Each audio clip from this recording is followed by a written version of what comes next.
I want to continue my series on Saint Jude Thaddeus, and I want to look at some information about Jude from the Bible, also from the ancient texts. There's different sources for the story of Saint Jude Thaddeus, and probably the most complete version of the Assyrian people themselves is what's called the doctrine of Adai. And this tells the story of Thaddeus, Jude Thaddeus going to Mesopotamia, evangelizing the city of Edessa. And of course, has the story of King Abgar, the healing of King Abgar. And as I go through this series, I'm going to touch on every aspect of the story of St. Jude Thaddeus. What I want to look at today is the story of Caesarea Phillipi.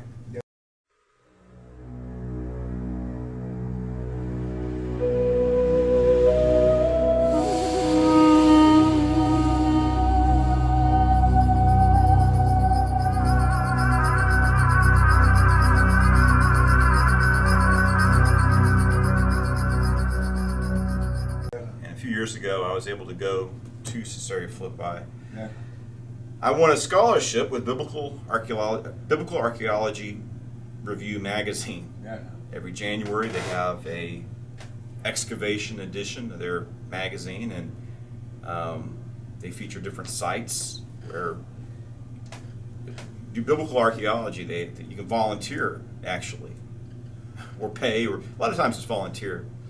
But of course, there's a lot of expenses. I have been to the Holy Land once before, so I won the scholarship. It didn't pay for everything, but I thought, this is a once-in-a-lifetime opportunity to have won a scholarship to go to Israel. Actually, as in, I guess it's kind of the Golan Heights area, and participate in this archaeological excavation. And we were excavating Bethsaida, and Biblical Archaeological Review actually did a article, because there's two sites. In Aramaic, Bethsaida means the house of the fishermen.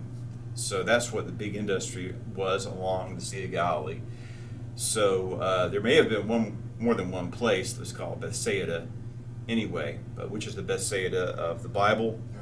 An important thing about Bethsaida as well is it's a place where Jesus did miracles. It's the original hometown of Philip and Andrew and Peter. Of course, they moved to Capernaum. So Peter had a house in Capernaum. It was really amazing. While I was doing this excavation, I was able to, in the evenings, the weekends, I was able to go out and travel. Not too much in the evenings.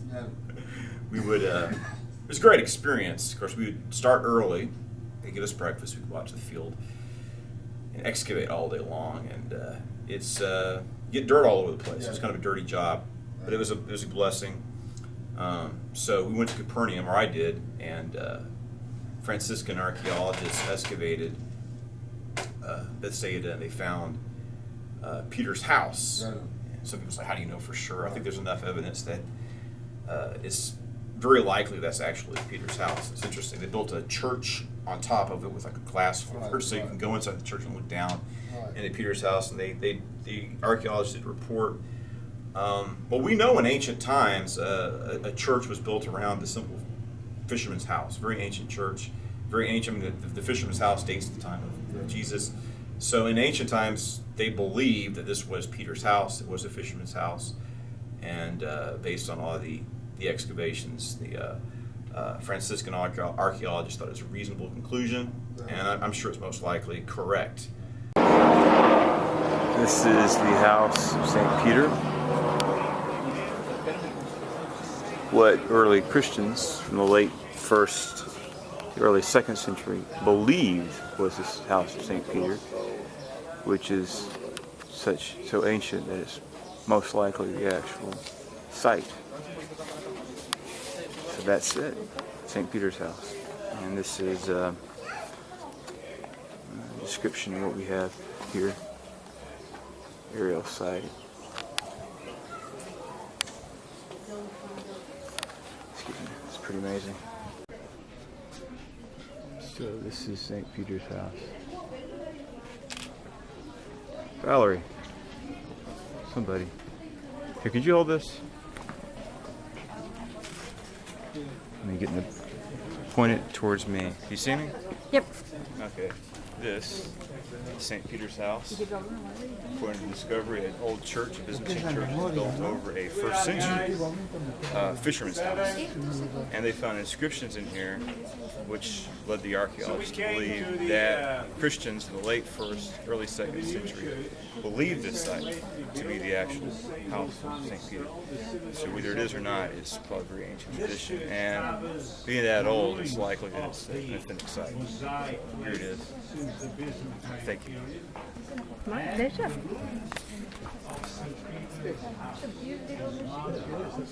Yeah, these are pretty cool. Split video. Now you can see the shape of the octagon, and Built a church over there. Remains of St. Peter's house. It's actually not a museum, but an actual church. It's amazing. You can look down there. See the ruins. So I had a really good experience, and one of the things I did is we went to meet some of the other I think Australian and New Zealander volunteers. We went to Caesarea Phillipi, which is also called Paneas, and according to the traditional Aramaic account, this is Jude Thaddeus speaking. He says, "For I also, whom you see, am from Paneas, where the river Jordan goes forth. Yes. And I was chosen with my companions to be a preacher of this gospel, Yes. by which, behold, the regions everywhere resound with the glorious name of the adorable Christ. Let therefore no man of you harden his heart against the truth, and keep his mind at a distance from verity. Do ye not lead, be ye not led captive after thoughts destructively erroneous, which are full of despair and bitter death.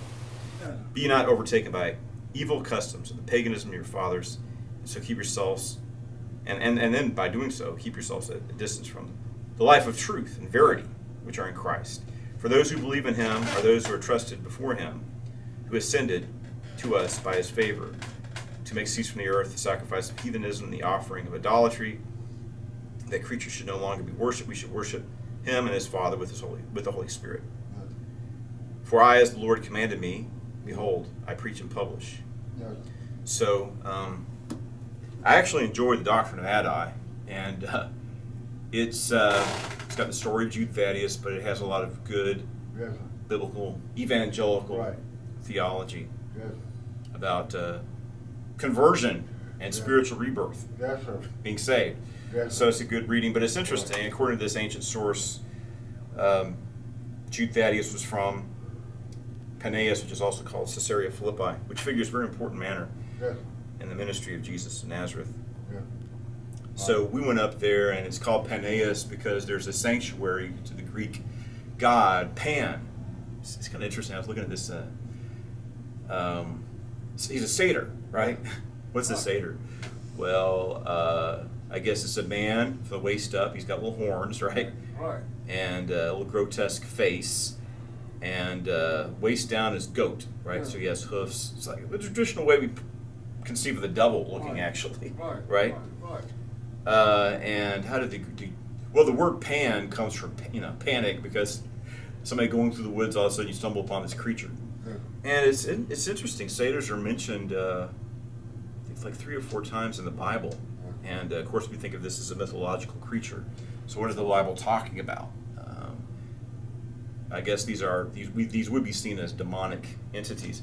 And Jesus seems to allude to that. Some people looking at Pan as a demonic entity, they would call Caesarea Philippi or Paneas, the place where he was venerated, as the gates of hell. Right. All right. So it's a very interesting place. Jesus went there with his disciples. I think the region is Gaulonitis, and it was ruled over by, of course, King Herod the Great had sons who succeeded him. Yeah. Most notably Herod Antipas, who's mentioned several times in the scriptures. Then you had, was it Herod Archelaus? He was deposed, and then Herod Philip. And Herod Philip ruled over this area, and he built Paneas up as Caesarea Philippi, naming the city after himself, and also naming it after the Caesar, right? It's a way to win his favor, I imagine. So let's look at the story, very important story of what happened. Not only did Saint Jude Thaddeus come from, according to the ancient accounts, come from Caesarea Philippi, this is where Jesus asked his disciples, "Who do men say that I am?" So let's take a look at this. Thaddeus, Mari, I know who you are, apostles of the living God. Do you come to torture me before my time? Silence and come out of him. Satan, we cast you out. I'm free. What is this that even the devils obey? We are Who apostles are you? of Jesus of Nazareth. Come and follow us, and we will teach you the true path of God. Rabbi, we did great miracles in your name. Even the demons were subjected to us. Do not rejoice because you have power over Satan. Instead, rejoice because your names are in heaven. While you were out preaching, who did people say that I am? People said you were Elijah, returned from heaven. Others say you're Jeremiah or one of the other prophets reincarnated. King Herod says you are John the Baptist, resurrected from the dead. But who do you say I am? You are the Christ, the Son of God, the Son of Man. It is not flesh and blood that has revealed this to you, but my Father in heaven. Therefore your name shall be Simon Peter, and upon this rock I will build my church, and the gates of hell will not prevail. I am the Son of Man, and the Son of Man must suffer many things. He shall be rejected by the chief priests, and the elders, and the scribes, and he shall be killed, and after 3 days rise again. This is the Gospel of Mark, chapter 8, looking at verse 27. Jesus and his disciples left for the villages around Caesarea Philippi. Yes, sir. On the way, he put this question to his disciples. "Who do the people say that I am?" They told him, "John the Baptist, others Elijah, and others... John the Baptist, others Elijah, others again one of the prophets. But you," he asked them again, "who do you say that I am?" Peter spoke up and said to him, "You are the Christ." Yes, and he sir. gave them strict orders not to tell anyone about him. Right. And then he told them, began to teach them, the Son of Man Yeah. was destined to suffer grievously and be rejected by the elders, and the chief priests, and the scribes, and put to death. Yeah. But after 3 days rise again. Yeah. He said all this quite openly. Then taking him aside, Peter began to rebuke him. But turning and seeing his disciples, he rebuked Peter and said to him, "Get behind me, Satan, for you're not thinking as God thinks, but as human beings do." He called the people and his disciples to him and says, "If anyone wants to be a follower of mine, let him renounce himself and take up his cross and follow me. Anyone who wants to save his life will lose it, and anyone who loses his life. Yes. Anyone who loses his life for my sake, for the sake of the gospel, will save it. What again then is it for anyone to gain the whole world and lose his soul? Yes. For indeed, what can anyone give in exchange for his soul or his life? For if anyone in this sinful, adulterous generation is ashamed of me and my words, the Son of Man will also be ashamed of him when he comes in the glory of his Father and with his holy angels." We need to bear the reproach of Christ and the reproach of the cross. Yes. So many people Right. compromise their integrity, their Right. beliefs, for passing glory or for security in this world, not having an eternal perspective. So sometimes I think about some of the leadership in the military. Yes. And it's like, what are these generals, what are our commanders doing sometimes? And it's like, instead of us doing what's right for the soldiers, they think about the retirement or what the news media is going to Right. say. What about their devotion to the United States Constitution? We're all going to face the judgment seat of Christ. Yes. And I mean, those who sell out, it says here, what shall it profit a man to gain the whole world and lose their souls. So we see people denying our Constitution and our government, denying Christ and their faith. I saw this movie a few years ago, and one thing that really interests me is the Christian church in Japan, and they call it Kokori Christian, the secret Christians in Japan who suffered unbelievable persecution for so long. The amazing thing is that there was like 300,000 Christians in Japan. Then the Dutch and the British convinced the shogun to repress Catholicism and put people put to death in a horrific manner. So the movie Silence is about some Jesuit missionaries who are trying to go and reconnect with the church, but the person he focuses on, Martin Scorsese, and that was the guy's name, Endo, the Japanese author of this book, was someone who apostatized.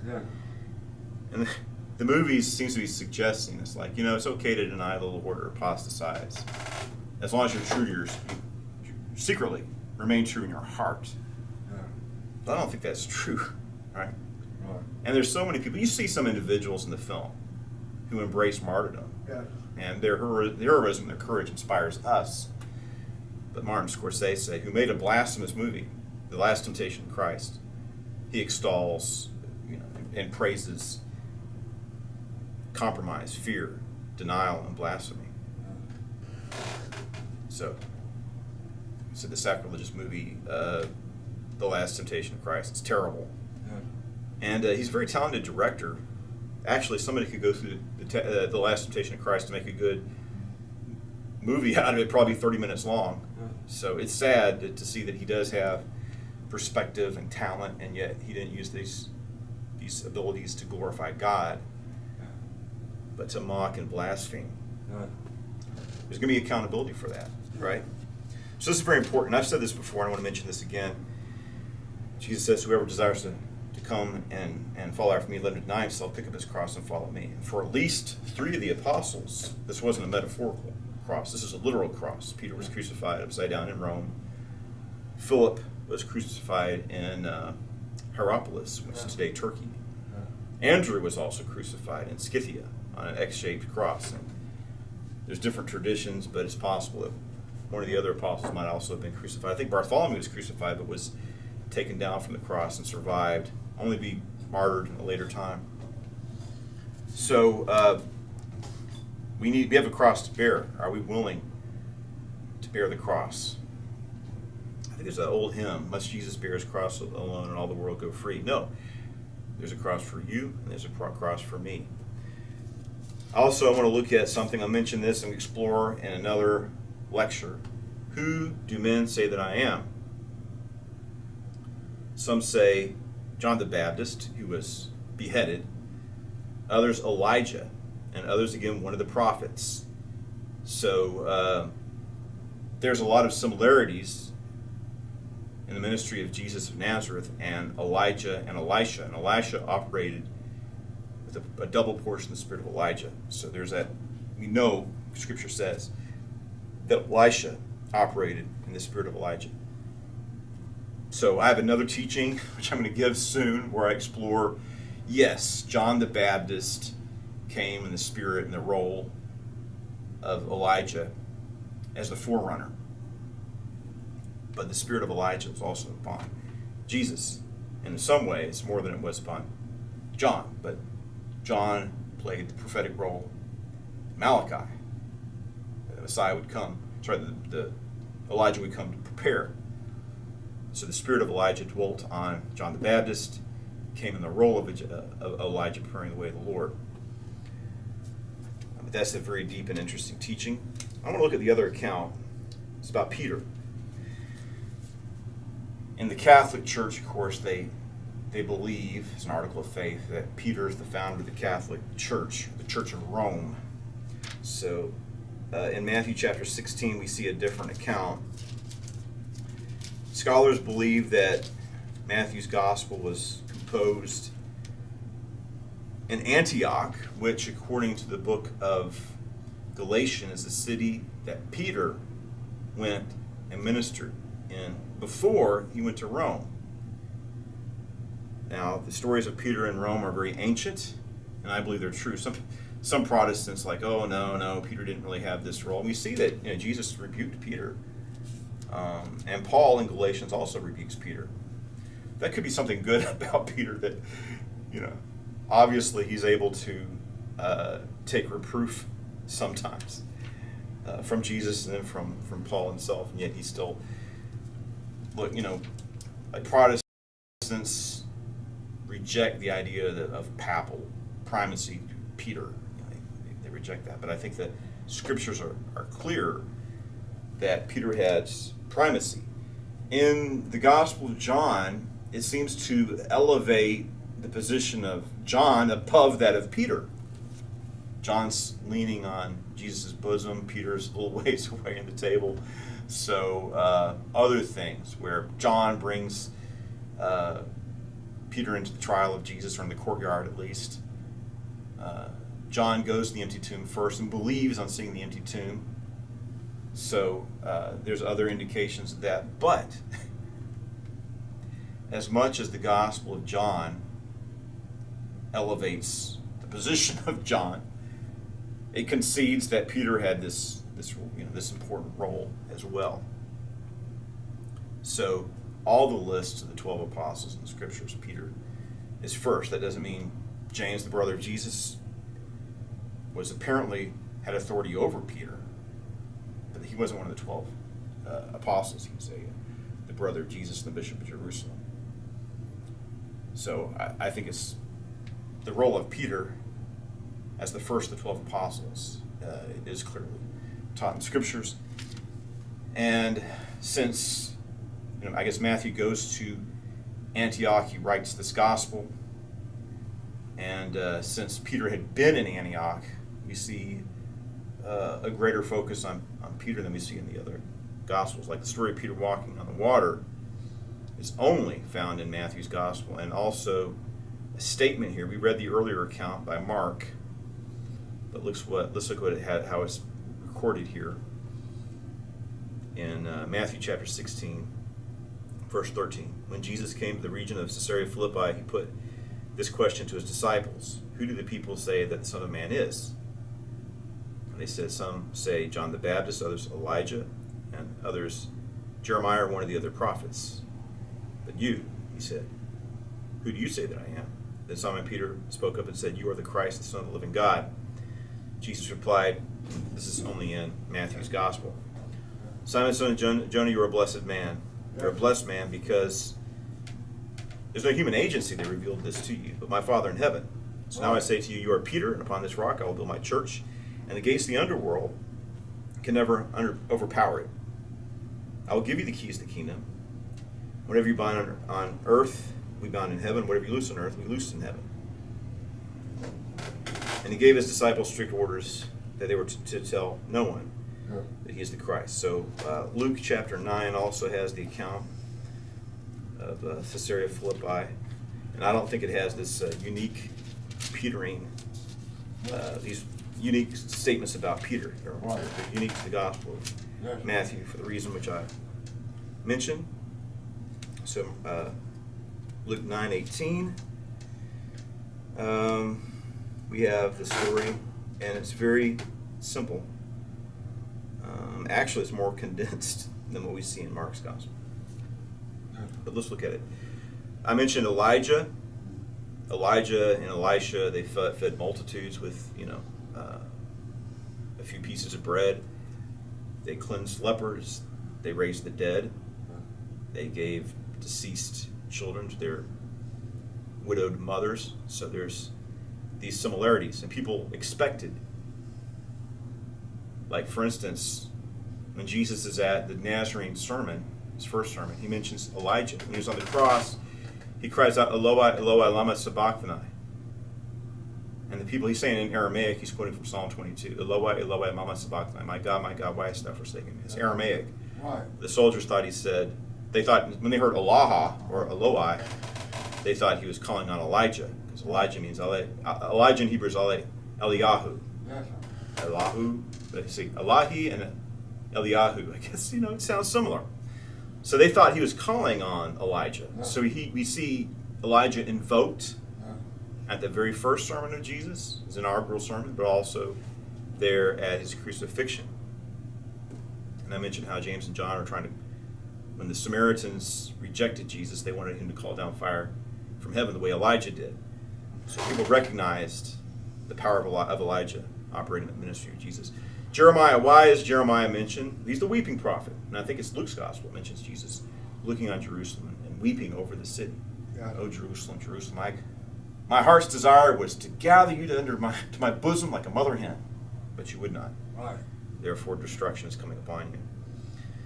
One of the other prophets, I mentioned this before, I don't believe in reincarnation. Right. But the Greek philosophers did, like Plato. He writes about it in his books. So this is a known concept. It was believed. And I believe it's the Hasidic Jews to this day believe in reincarnation, or at least certain sects of Hasidic Jews.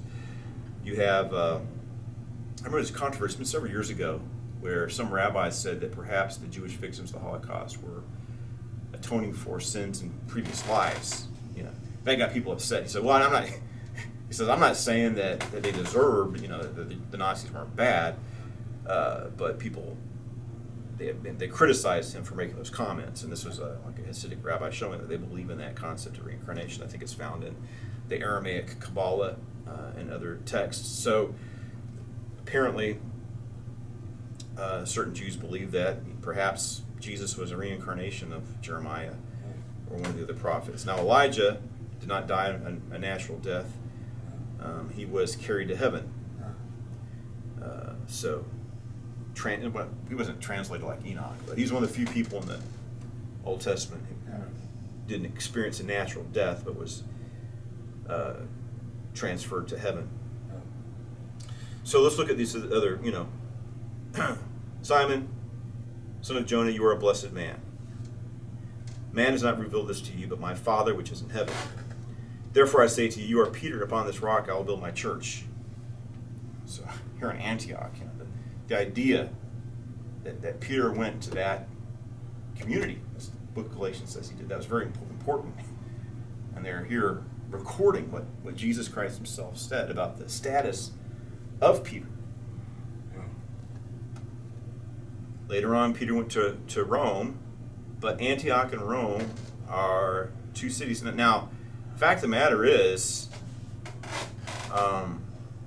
Peter probably didn't found the church in Rome. Apparently there were Christians there before Peter went, and probably the same thing is true of Antioch. But when you have an apostle, one of the 12 apostles going to that town, to Antioch or Rome, then those places are associated with that one of the 12 apostles. And like I was mentioning before, some of these ancient communities have been destroyed by the Muslims, or in the process of being destroyed by the Muslims. We're talking about the Assyrian Christians. Saint Jude Thaddeus founded their community. In India, Doubting Thomas founded their community. I guess in Byzantium, in that region, Andrew, the brother of Peter. And then Peter went to Rome. So these places are associated with apostles, in Antioch and Rome with Peter. So, upon this rock I will build my church. Now, what Protestants try to argue about is like, well, what is the rock? Is Peter the rock? Is Peter's statement of faith that Jesus is the Messiah the rock? Look, of course, the statement of faith that Jesus is Messiah is the rock upon which the church is built. But look at Peter's epistles. He says we're all stones. And it's the testimony of Peter and the 12 apostles on which everything is based and founded upon.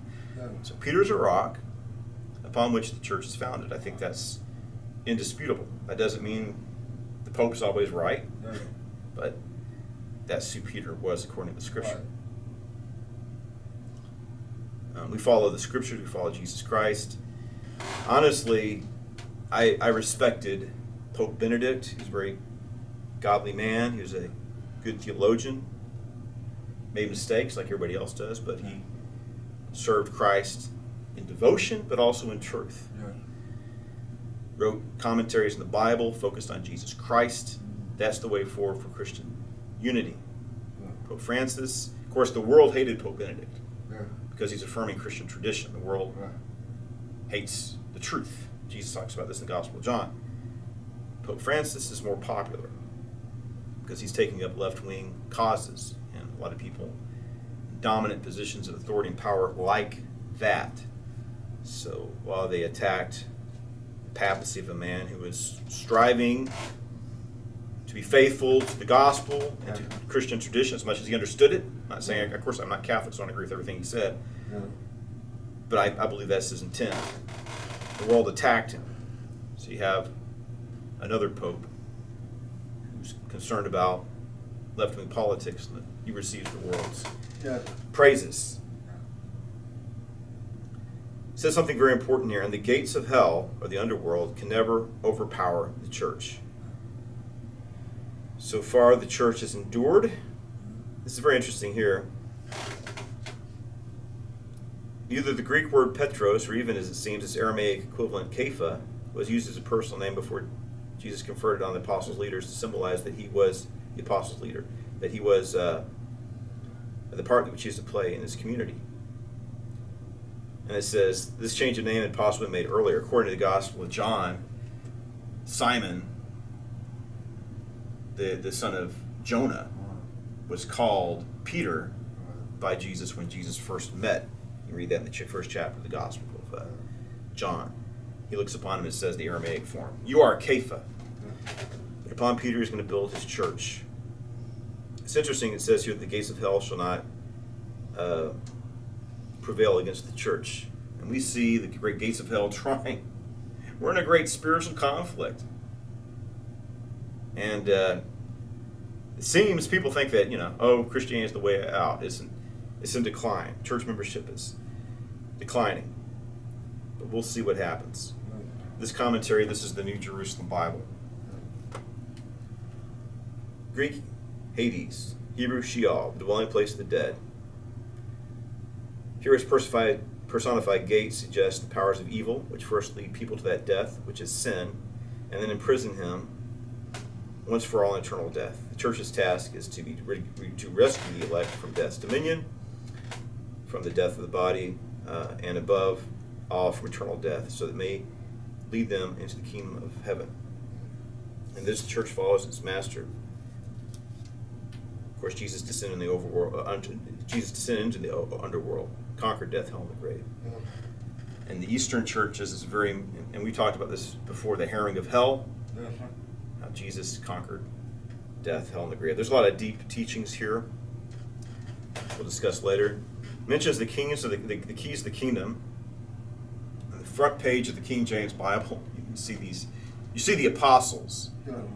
And usually in icons of the apostles, they're seen like Peter. Andrew has the X8 cross. I think Simon the Zealot has a saw because they saw him in two.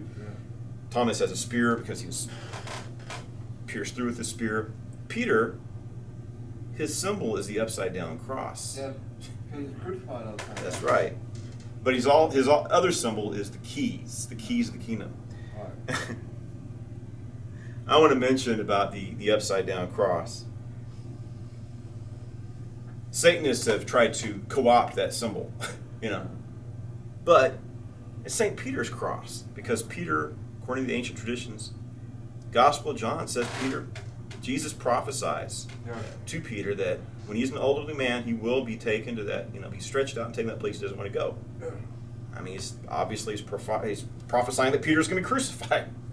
I don't see how else you could read that the way it's described. It's describing the process of crucifixion.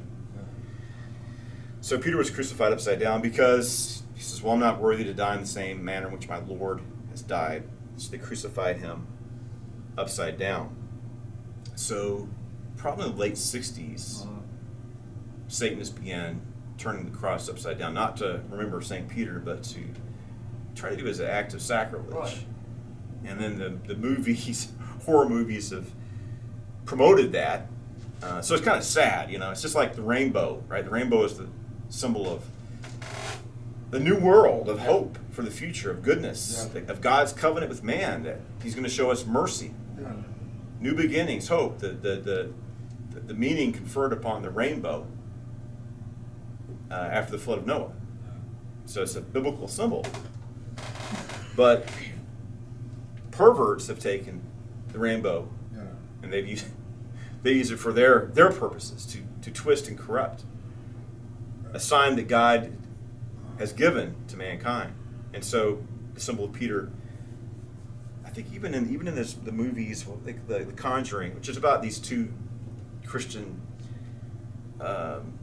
lay ministers and exorcists. I'm not, Why? but in that movie, it's also showing, trying to show the upside down cross as a heretical, blasphemous symbol. But that's not what it originally was. It's to remember the crucifixion of Peter in Rome. And that's, yes, Peter went to Antioch, but Peter was martyred in Rome, and he was martyred in the upside down cross. So that symbol is attached to Peter and attached to the city of Rome. I think if you go to Rome, you'll see upside down crosses there.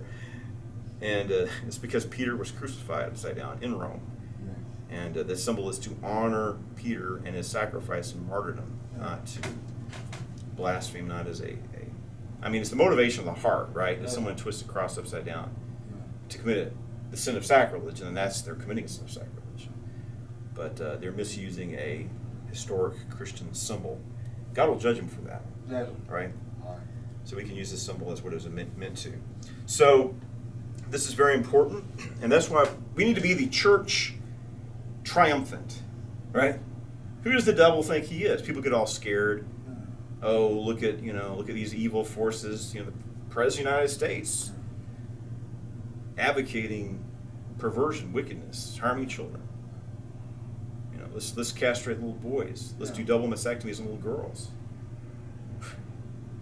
Cruelty, advocated in the highest levels of our nation. Where does America come to?